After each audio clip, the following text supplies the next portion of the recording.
Hey guys, আসসালামু আলাইকুম। Welcome back to RG kitchen BD. আজকে আমি করে দেখাবো ফ্রুট স্যালাড। তাহলে চলুন দেখে নেওয়া যাক। আমি একটি বাউলে নিয়ে নিলাম 1 লিটার পরিমাণ কুসুম গরম পানি। দিয়ে দিচ্ছি ভিনেগার। আর ভিনেগার দিলে ফরমালিন খুব তাড়াতাড়ি রিমুভ হয়। দিয়ে দিচ্ছি ফলগুলা। আমি আধা ঘন্টার জন্য ভিজিয়ে রাখবো।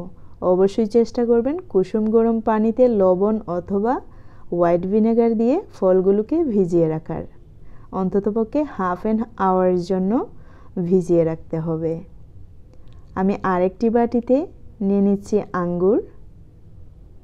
ওইখানেও আমি কুসুম গরম পানি দিয়ে দেব এবং ভিনেগার দিয়ে দেব। আর ওইগুলাকেও আলাদাভাবে আমি আধা ঘন্টার জন্য ভিজিয়ে রাখবো। দেখতে পাচ্ছেন, দিয়ে দিলাম পানি, দিয়ে দিচ্ছি হোয়াইট ভিনেগার। একটু নেড়ে হাফ অ্যান আওয়ার পরে আমি ফলগুলো কেটে নেব। প্রথমেই আমি কেটে নিচ্ছি কালো আঙ্গুর।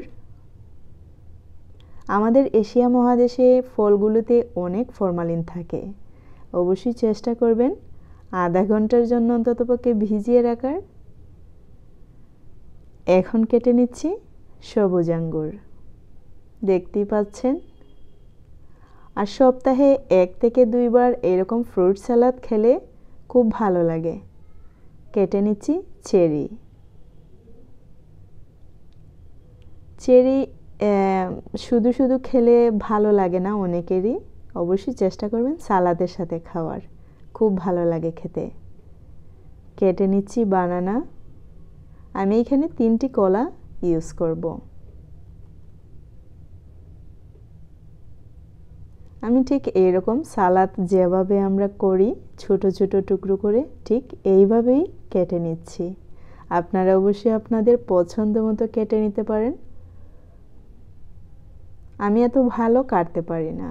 অবশ্যই আপনারা আরও ছোট করে আরও সুন্দর করে কেটে নিতে পারেন। কেটে নিচ্ছি আপেল।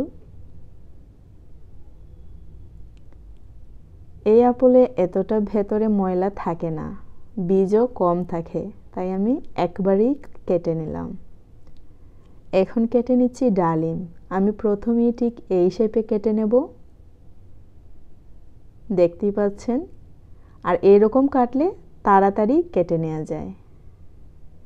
তারপর এইরকম স্ট্রাইপ করে কেটে নেব একটু একটু। তারপর হাত দিয়ে ঠিক এইরকম ভেঙে নিলেই বীজগুলা খুব সুন্দর বের হয়ে যাবে। আর আমি সাজেস্ট করব গাইজ, অবশ্যই হাতে হ্যান্ড গ্লোভস ইউজ করার চেষ্টা করবেন। কম বেশ আমরা সবাই ডালিম খেতে খুব পছন্দ করি। আর আমরা জানি ডালিমে অনেক কষ থাকে, দেখে এতটা বোঝা যায় না। আমি ইউজ করব সালাদে খেজুর। এইখান থেকে আমি 3টি খেজুর নিয়ে নিলাম, অনেক বড় বড় খেজুর। অবশ্যই আপনারা আপনাদের পছন্দ মতো দিয়ে দিতে পারেন। এখন এক এক করে সব ফ্রুটস ওই বাটিতে নিয়ে নেব। দিয়ে দিলাম সবুজ আঙ্গুর, বানানা, চেরি, দিয়ে দিচ্ছি কালো আঙ্গুর, দিয়ে দিচ্ছি ডালিমের বীজ,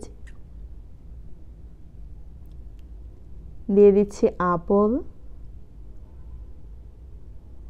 এইখানে নিলাম মালটা। আমি ঠিক এইরকম ছোট ছোট টুকরো করে কেটে নিয়েছি। দিলাম লবণ, রসুন, কাঁচামরিচ এবং পেঁয়াজ। এটি সম্পূর্ণই অপশনাল। আমার পার্সোনালি ভালো লাগে, তাই পেঁয়াজ আমি এইখানে ইউজ করেছি। দিয়ে দিচ্ছি ধনেপাতা কুচি। আর দিয়ে দিচ্ছি 2 থেকে 3 টেবিল চামচ লেবুর রস। অবশ্যই লেবুর রস দেওয়ার চেষ্টা করবেন, স্বাদটা ডাবল পরিমাণে বেড়ে যাবে। যারা আমার সাবস্ক্রাইবার তাদেরকে অসংখ্য ধন্যবাদ। এবং যারা আমার চ্যানেলে নতুন, প্লিজ সাবস্ক্রাইব মাই চ্যানেল এবং পাশে থাকা বেল বাটনটি ক্লিক করে অল দিয়ে রাখবেন, যাতে আমার পরবর্তী ইজি রেসিপি আপনার কাছে চলে যায়।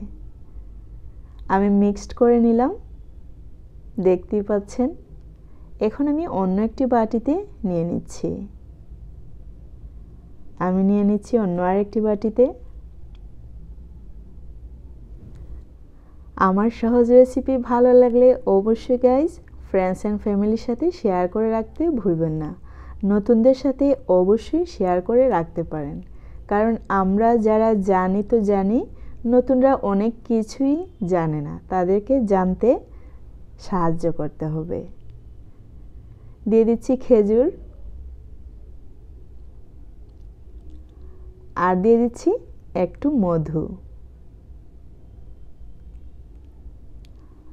ভালো লাগলে অবশ্যই একটি লাইক দিবেন, বেশি ভালো লাগলে subscribe. See you in the next video. Till then, bye. Allah Hafiz.